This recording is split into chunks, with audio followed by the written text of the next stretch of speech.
Hi guys. Well, we have made it to Sunday morning,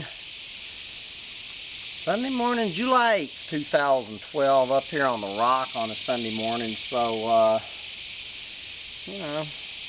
since I'm sitting here on this rock, preacher on a mount on a Sunday, I think I'm actually gonna quote some Bible verses to you.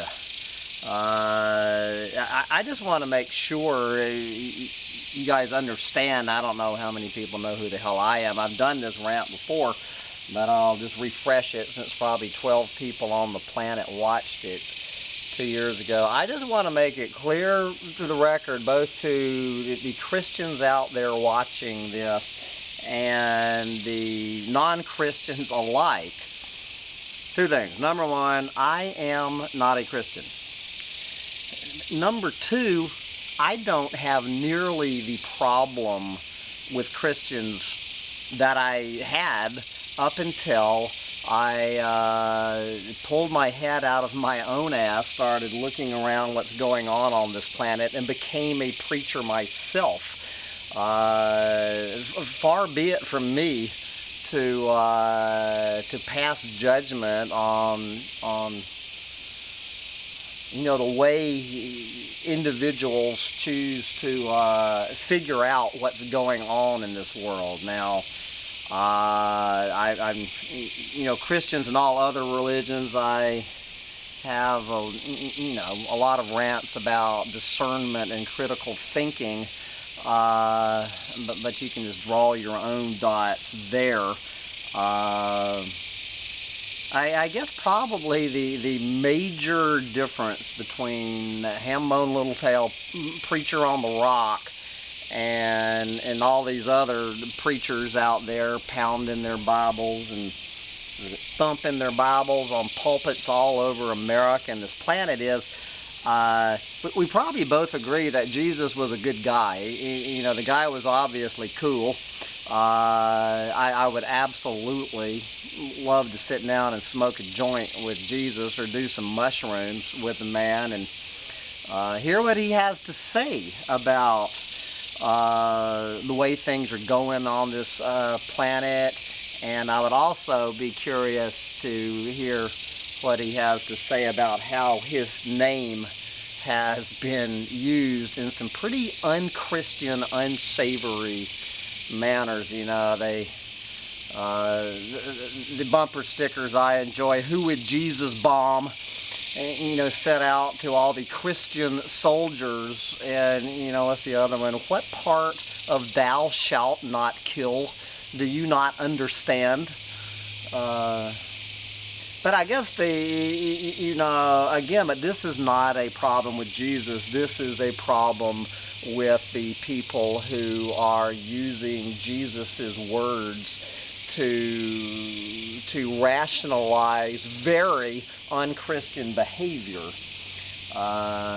But I'm going to defend at least the Christians who do not use Jesus's words to do that. And I run around with a bunch of Christians. Some of my best friends are hardcore Christians, and maybe they're right. As I said, the essential difference between me and them is that they think that Jesus is going to return to save them. I don't think anybody is coming to save my guilty ass, your guilty ass, or anybody else's. And I can assure you, the first person who will be left behind when Jesus does come is the damn Pope.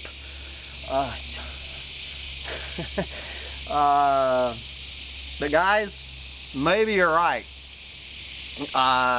If Jesus is going to come save you, I assure you that I will be left behind. So, so I guess Jesus can look at me and look at George W. Bush, Christian, and say, "Okay, ham bun, you seem to be an okay guy, but you didn't think I was coming to save your ass, so I'm going to leave you here. And W, let's see, you promote every un-Christian value in the Bible. But you say I'm your Savior, so I'm going to save you. Guys, if Jesus is going to carry George W. Bush and that gang of Christians out of here and leave me behind, I will say thank you for leaving me behind, and bye-bye, W. Bye-bye. You and your whole evil son of a bitch gang. I don't think Jesus is that stupid. If he is coming back, maybe I can eat some crow here at the last minute. But I don't think George W. Bush or any of these hypocritical sons of bitches using Jesus' name to kill, guys. But anyway, since it is Sunday, oh, and I also wanted to mention this, this is just, I've been watching a couple of videos, since I'm a big fan of YouTube, how YouTube is now being used by these new people claiming they're Jesus reincarnated. And there's several of them out there on the planet right now, right here on YouTube. Jesus on YouTube. And what would Jesus do to spread his message? If I'm sure Jesus would have a Facebook page, would have a Twitter account, would have a YouTube channel. And matter of fact, there's one Jesus from Russia with a YouTube channel. There's another Jesus from Australia I was listening to a couple of days ago, and I just find it fascinating that these guys who claim that they're Jesus, using the social media, namely YouTube, to spread their word, and they're getting a lot of followers. Both this guy up in Russia and this guy down in Australia, and I'm sure a lot of others. I guarantee you they're getting a hell of a lot more followers than are signing on to Humpty Dumpty Tribe. I think I'm up to 410 today. So anyway, for you little band of followers, sticking with me, I'm going to read you a couple of, now my friend Regina sent me this one today. I've seen this one before. This is Matthew 24:19. And woe unto them that are with child, and to them that give suck in those days.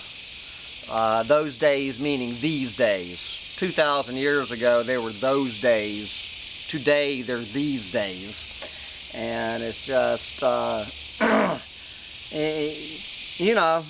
that's pretty true words. Woe unto them is not so much unto them, the parents of these kids. It's the children themselves that are being thrown into this lake of fire that my heart goes out to. For I spent last evening at a square dance, had this big square dance, and this friend of mine brought her 5-month-old granddaughter to this square dance, and I was sitting next to him probably for close to an hour, and I was just looking at this little girl, this 5-month-old child, while she was just staring at these people square dancing, trying to, figure out what is going on this planet. And I'm just looking at this child, beautiful little girl, thinking, what in the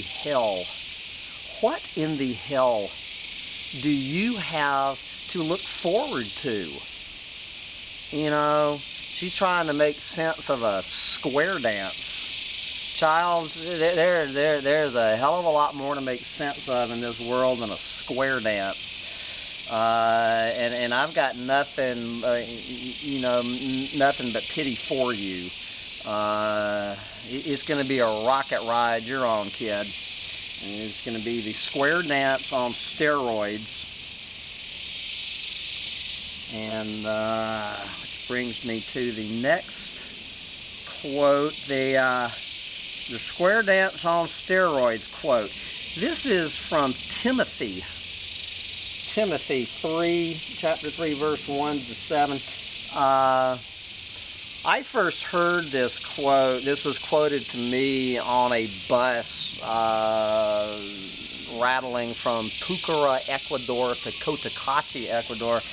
My buddy Mike from Denver, who I think is a member of the tribe. How you doing, Mike? He quoted me this on a bus, and then interestingly enough, last Sunday, this quote came back to me from my friend in Cotacachi. Well, through his website. This was actually someone responding to his excellent blog post last Sunday. This is my friend Gary, and Cotacachi has an excellent blog.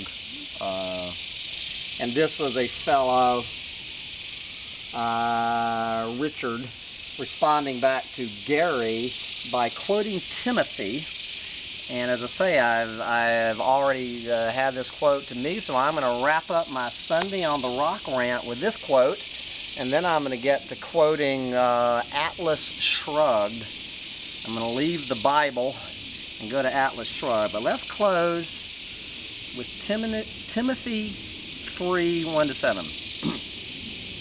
Quote, "This know also, that in the last days perilous times shall come.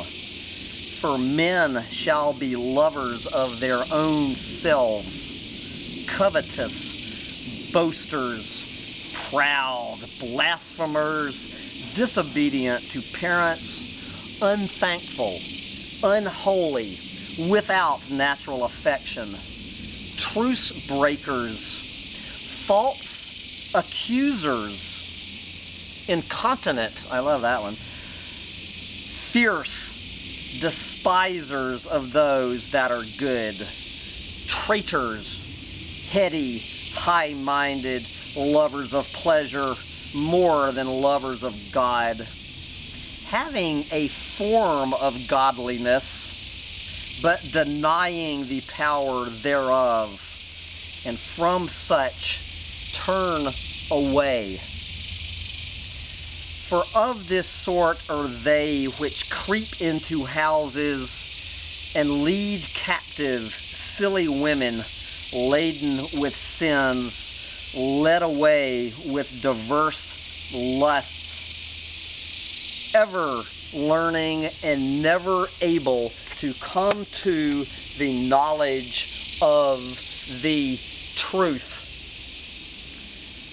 So these Christians might argue that I am not coming to the knowledge of the truth, that Jesus is coming to save me. But I'm handing it to Christians. I'm finding that it tends to be my Christian friends that are in many ways have more in common with me about the knowledge of the truth with a capital T, that is what is happening in the end days, than my non-Christian head up their ass friends. Than my non-Christian head up their ass friends. That a lot of people who took the red pill were Christians. And more power to them. We need all the red pill gobblers we can get. The Rock here is open to all. Christians, Buddhists, Jews, Muslims, atheists. We need everyone we can get climbing on the bandwagon and calling out these evil sons of bitches, whether or not these evil sons of bitches are trying to hide behind the robes of Jesus, carrying out their evil plan and using his name in there, to do so. And those are the slimiest bastards on this planet. And they're not fooling me, and they're not fooling Jesus, and they ain't gonna fool St. Peter when it's time for them to do some explaining. And with that, I'm gonna wrap up my biblical rant and go to my next rant, Ham Bone Shrugged, chapter 2. But I'm gonna shut this one off and come back at you in a minute. Bye, guys.